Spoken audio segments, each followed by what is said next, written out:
Саламатсыздарбы урматтуу YouTube каналымдын көрүүчүлөрү. Менин каналыма катталып, жакшы ой пикир калтырып жатканыңыздарга чоң рахмат. Бүгүн менин жанымда абдан кадырлуу коногум отурат. Кыргыз Республикасынын эл артисти Юрий Бабков. Агай, саламатсызбы? Саламатсыздар, урматтуу YouTube'дун каналынын көрүүчүлөрү. Убактыңызды бөлүп келгениңиз үчүн чоң рахмат айтабыз, агай. Алгач, ден соолугуңуз тууралуу сурайын деп атам. Ден соолугуңуз кандай? Жакшы болуп калдыңызбы? Жакшы. Баягы кыргыздыкын билесиңер да, өлүп баратса кандай ден соолук десе, жакшы деш керек да. Жакшы, азыр оңолуп баратам кичине. 2 жылдан бери кыйынчылык болду, 5 операция болдум, конечно. Анан тиги алдыда да бар, бирок бул да бир Кудайдын сыноосу да, муну күлкү менен көтөрүш керек. Моюн бербеш керек. Ага карабастан ушу 2 жылдан мен тынган жокмун. Колум минтип жүргөндө да иштедим, бутумдун да иштеп атам. Азыр деле иштеп атам. Анда агай, чыгармачыл инсан болгондуктан алгач ушул чыгармачылыгыңыз тууралуу сурайлы. Эмне жаңылыктар болуп жатат? Анан жакында эле сонун аталыштагы бүгүн баштаптырсыздар. Кино тасма. Ооба, чыгармачылык бизде Кыргыз Республиканын Эстрада союзунун ишмерлер союзу, анан студия Б, бул биздики. Биригип шернелештер, артисттер көркөм тасманы тарттык. Орус Куда деген. Бул кыскасы айтканда, комедия деп коелу. Күлкүлүү да бар. Мындай орустун үй бүлөсүн көрсөтөт, баары кыргызча сүйлөшсө. Мисалы, мен да бир балам Москвадан келди да. Апам чыгып, аны тосуп алганда чыныга суу куюп, орустар да кыргыздын салтын кармайт дегеничи. Дегенде тигилер биринчи биз Оруска барганда калын палын не кереги бар деп жулунуп келет да. Мен шек алдырбай орусча сүйлөшүп, баарын айтып салганда элге да кызык болбойт да. Анан өзүңүз башкы каармансыз. Ооба. Орус кудам мен. Кудам Расул Маматкулов. Чоң кудагыйым Гүлшайыр Садыбакасова. Ошондой эле көп артисттер тартылды. Салима Балтаева, Алтынай Нарбаева, Жыргалбек аял менен көп баарын азыр. Тартуу иштери бүгүн башталды агай, ошондо же тартып бүттүңүздөрбү? Тартып бүтүп кинотеатрлардан бүгүн башталып атат. Биринчи башталып атат.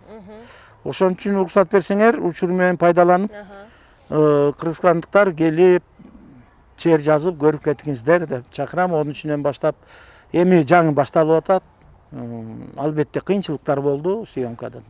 Мен ойлойм, элдер эс алып кетишет жакшы.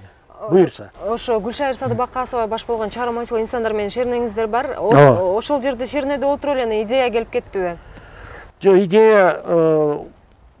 идея мен Турцияга кетерде, мисалы 3 тасманы тарттым да, чтоб мен кеткенде эфир кете берсин. Анан жаңы жыл алдыда. Анан балдары чогултуп, кандай идея болот, кандай кылалы деп, тарталы деп. Анан Тотомидин, менде идея бар. Анда барыңар кете бергиле. Тотомидин жолдошуп чыгырчы. Ал ошол идеяны ошол айтты. Макул деп, аңгычакты болбой Турцияга кетип калып, операциядан кийин жатам тура албай, анан WhatsApp менен сүйлөшүп атабыз Тотомидин менен. Муну мындай кыл, мындай. Азамат сценарий ушундай болуп калды да. Кичинекейин баштап биз эмеге мырлар да негизи көгүлтүрүп атты да. Кичинекейин ошону тарттык да. Сонун болду, элге жагып, анан тиги Гүлшайыр чалып баш элге, муну кино кылып тартпайлыбы? Жубайыңыз Асель айымга. Жубайыма чалып, анан ошондон идея чыгып эле тарталы деп эле. Сыры бар. Бул экинчи операцияга кичине балким эме болуп калат. 5 операцияга чыгым көп эле болду. Анан ошентип артисттер жардам беребиз деп тарталы. Агай, ошол операцияңыз артисттер да кыргыз эл да бир аз жардам көрсөттү. Ооба, биринчи операцияда. Ошон менен учур менен пайдаланып, айланайын эл журт. Чоң рахмат. Операцияда жатканда деле Асель окуп атты. Канча сакайыңыз шыпа берсин. Канча эл жазды. Жакшы жазып жардам берди.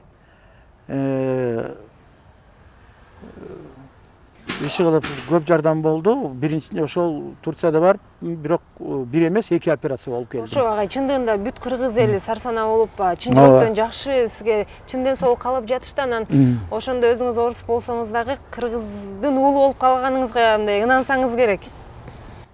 Ошондо дагы бир жолу, дагы бир жолу. Дагы бир жолу. Ооба, турган иште. Турган иште. Аталган тасмада орус үй бүлөсүндө окуялардан балким өзүңүздүн үй бүлөңүздө да кандайдыр бир окуялар чагылдырылдыбы? Баштан өткөндөр чагырылды. Баштан өткөн болду. Кудаларды келип тозгон. Ошол окуялардан өзүңүздүн башыңыздан өткөн окуялардан кызыктуусун айтып бербейсизби агай анда? Өзүңүздөр ошол мен мисалы кудаларды тозгондо ошондой эле болду. Окшошту көп нерселер. Көп нерселер. Баштан өткөндөр болду. Башканын Назира Жетигенованын башынан өткөндө киргизип атты бардыгыч. Ошондой көп түкүрсө көл болот дегендегидей. Баарыңыздар идея коштуңуздар. Идея коштук. Үй бүлө деп калдыңыз, анда агай ата-энеңиз, атаңыз тагыраак айтсак, 3 согушту башынан кечирген инсан болгон. Ооба. Атам ошо Фрунзе эмес беле 33-жылы тапшырып Осви Ахимдечи да, баягы учкучтардын мектеби. 2 жылдык учкуч мектептерде Талгат Бегилдинов бир курс кийин 2 жолку батыр. Чогуу окушкан, анан Фин согушуна катышып, улуу ата мекендик согушуна учкучта болду, анан атып түшүргөндөн кийин танкистта болду. Ким да болбоду, анын атын Иван Заговоренный деп коюп коюшчу. Мисалы суудан өтүп атканда танк менен командующий келип, Иван давай алдыга. Мисалы ок тийбейт. Суудан кечкенден кийин кана шлем чеччи, жана танкисттикин чечсе чачы ак. Ошентип бүткөндөн кийин үйгө кеттик дегенде Японияга алып барып салды. Япониядан бир ок тийген жок атама. Болгон самолеттон түшүргөндө баягы контузия болгон. Так бир ок тийген жок. Канча жашында болгон? Канча жашында ошо согуштарга катышып келген атаңыз? Атам 7-жылкы. Анан эсептеңиз, ушу 41, 45, 46 келди Япониядан. Канчада болуп калат? Почти 38, 35-терде кетсе керек. 3 баласы бар анда. Ошо 2 байкем, 1 эжем согушка чейинкилери. Агай, согушка катышкан адамдар тынчтыктын кадырын аябай билип калышат деп айтышат да. Анан атаңыз ушул жөнүндө эмнелерди айтчу эле? Бул суроолорду берип жаткан суроо себеби мына жакында эле Баткенде жаманыраак окуя болуп өттү. Канчадагы жоокерлерден айрылып калдык дегендей. Анан ошол тынчтыктын кадырын атаңыз кандай кылып сиздерге айтып берчү эле? Ачыгын айтканда атам согуш жөнүндө көп айтчу эмес да. Бирок бир Раматылык байкем ал ушундай жол таап алчу да. Анан байкем аркылуу билип койчубуз да. Албетте баягы кадырын билгендер ушулар да. Согуштун бул биз кинодон көргөнүбүз бул башка. Башка айтып бергени башка. Азыр анын айтканын айтсам элге эме болуп калат. Аябай кандай катуу тийип калабы? Баягы танканын жанына келсең, кишини чачы тигилер тигиндей мындай ошонун баарын көргөндө тиги жакта жарым киши, тиякта жарым киши жатканы бул эмне? Окопторго жаткандары эмне? Сууга уктагандары эмне? Ошентип 4 жылдан бери улуу ата мекендик согуш болду, бул оңой эмес. Мен ойлойм, ошо биздин мектептерде да биз окуганда ушу сабак бар болчу да. Ошондой сабактарды киргизиш керек. Ошондой тасмаларды тартыш керек. Ушу мен бир кайрылдым элем, 9-майга келгенде эле мен кайрылдым. Ушу Кыргыздын баягы мурунку Түгөлбай, Мукан Рыскулбеков келген жок, эстелик деген ырларды аз болуп атат. Аз болот. Азыркыда биз ушу ата-бабаларды унутпай, ошо кайрылып чыгармачылык адамдар да эми биздин балдар барып актерлор катышып атат. Согушка тарткан кинолорго азыр көп болуп атат андай. Орустун бир сөзү бар, лучше худой мир, чем эми мен ошондой орусмун да билбей калам да. Баягы тынчтык эле жакшы. Ага эчтеке жетпейт. Аскерге барган экенсиз. Албетте мен аскерлердин тукумумун. Мен бир эмем казып чыккан 1861-жылга мен билчи эмесмин, өкүнүп жүргөм аябай. Сураганда 7 атаңды билесиңби? Мен 2 атамды билем. Мен киммин, кайдан билбейм да. Анан ушу байкемдин баласы аябай байкуш раматылык болуп калды, акылдуу. Бул казып чыгыптыр да. Чоң аталарыбыз дворян экен. Бирок мындай бай дворян эмес, аскер. Чоң чиндерде. Бүт согушта жүрүшүптүр. Анан ошондуктан каныбызда биздин байкелердин баары армияга албаганды, апаң оорулуу көп балдарсыңар, албаганды да арыз жазып. Мен 10-чу баласымын. Мен да арыз жазып кеткем. Каныбызда бар да. 11 тууган экенсиздер агай. Анан 11 туугандын азыр канчосу? Эркектен тилекке каршы мен эле калдым. Уда байкемдер кетип калды. Акыркы 2 байкем 3 айдын ичинде кетип, бул мага кыйын нерсе болду. Ар бир адамга жоготуу бул кыйын. Уда азыр 2 эжем, анан мен калдым. Алар Бишкекте турушат? Жок, бирөө Москвада, бирөө Ставропольда. Агай, ошол тоңдо төрөлүп чоңоюп турсуз. Ал жака канча убакыттан бери бара элексиз? Жакында барып келдим. Орусамда барып келдим. Тилекке каршы бул кайгы канат тырчыбыз каза болуп калып, Жумакадыров. Мен араба менен жүрөм да дагы эле. Эмне болсо да барып, аяктан уже келе албайм го деп, укол менен келдим, болбой эле. Ооруп, мына бүгүн биринчи чыгып атам. Силерге. Ал Досум Үсөн тобундагы Тапы деген талант эле мына жакында коюлду. Ага мен бара албай калдым, ошондо бутум ооруп бара албай калдым. Барганда бирок чоңоюп өскөн жериңизди кыдыра алган жок турбайсызбы анда агай? Жок, мен барып атабыз, кыдырып атабыз. Кандай ата энеге барабыз. Гөлдү сөзсүз эми баягы. Тоолорго эми чыга албай калдым да, тоолор мен 5-класстан баштап мергенчи болчумун. Мергенчиликке чыкчумун. 93-жылга чейин. Анан 93-жылы бир катуу авария болуп ооруп калып, өзүмө ант берип, экинчи жанды өлтүрбөйм деп ушун менен келатам.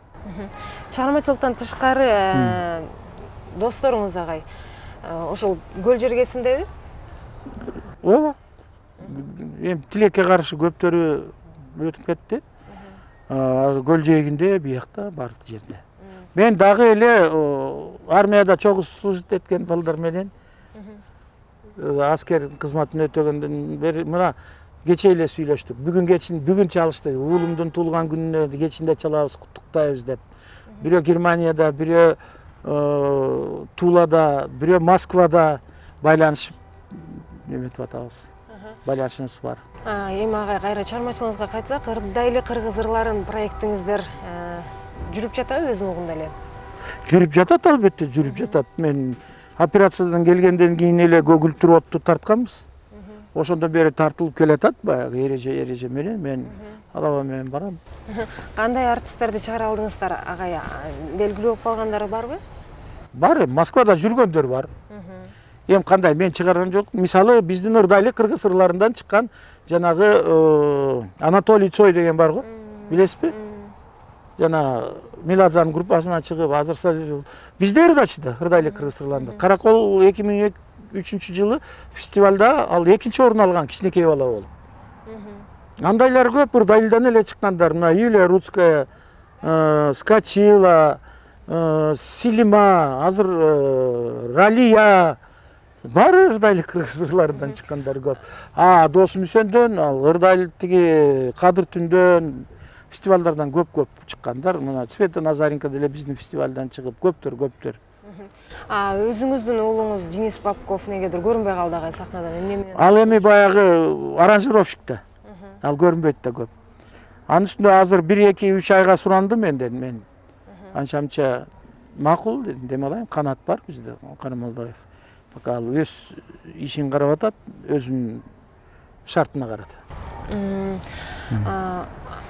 Сизге бул суроо мындай катуу тиеби экен, болуп тет болуш керек болуп калат, бирок агай келиниңиз мурдагы Денис Бабковдун жубайы Жанета Бабкова менен Эми андан бери канча жыл өттү. Аны кайра козгоп, азыр жолукканда кандай саламыңыздар түзөлөбү? Чыгармачыл инсан болгондо. Мен жолуга элекмин. Жолуга элексиздер, Неберелериңиздечи? Небере үйгө келет. Эркек баласы ал, мен бул туулган күнү Данил бүгүн экөө дос. Ал жума сайын келет. 2-3 күн, 4 күн каникул болсо үйдөн чыкпайт, өз үйүндө эле келет. Кызыбыз ал чанда келип калат. Балдарыңызга кандай атасыз, агай? Строгий, балким. Билбейм, мен оюмча мен барына тең болоюн деген немем бар.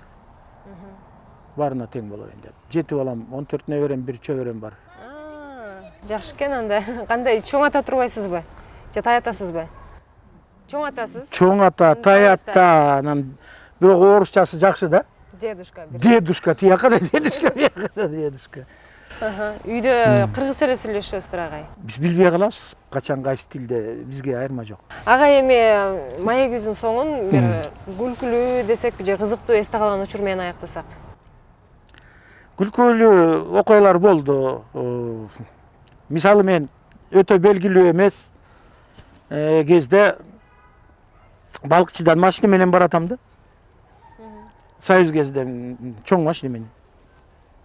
2 кыз жол тосуп калды. Токтодум, эшикти ачып. Бир айылды айтпай эле коет. Возьмите нас деди. Макул деди. Хорошо, возьму дедим. Не бар, не жок, билбейм, эмнеге айтканын да билбейм, орусча айтып экен. Отурду. Анан тиги 2 кыз баштады эми таекеңимден билмегиле. Анан тиги секреттин баарын Экөө сүйлөшүп атат. Экөө сүйлөшүп атат өзүн, тиги менен кандай өбүштүк. Мен күлбейин деп, өзүмдү сен артистсиң, күлгөнгө болбойт деп келатам да, кыскасы баарын айтышты. Анан жеткенден кийин жерге түшүп тыйын берип атпайбы мага? Рахмат айланып кетейиндер, жанагы айтып бергениңер жетет дедим да. Ошондой окуялар көп болду, өтө таанымал эмес. Бул эле анда телефон менен сүйлөш үчүн гастролдон барасың да, анан биринин жанына келсең 2 кыз жазып атат, ошондой эле. Бул тайеке ручканы күтүп атат го депчи. Тигинде мындай деп.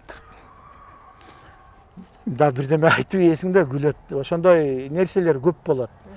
Гастролдо да тилдин билгени иши кылып. Мисалы киного келдим. Данди крокодил. Группа менен сабактан келдик да, институттан. Орун жок. Ман касса келип эле кыргызча сүйлөп эле мисем эле азыр сизге таап берем. Орун жок, канча киши турат. Мына пайдасы, анан күлкүлөр да көп. Дагы бир чакырсаңар айтып берем. Макул, анда тилекке каршы убактыңыз абдан тар экен, агай. Сизге бекем ден соолук каалайбыз. Келип бергениңиз үчүн чоң рахмат айтабыз. Силерге да ийгилик, чыгармачылыкка ийгилик болгон, жакшылыктын баарын каалайм.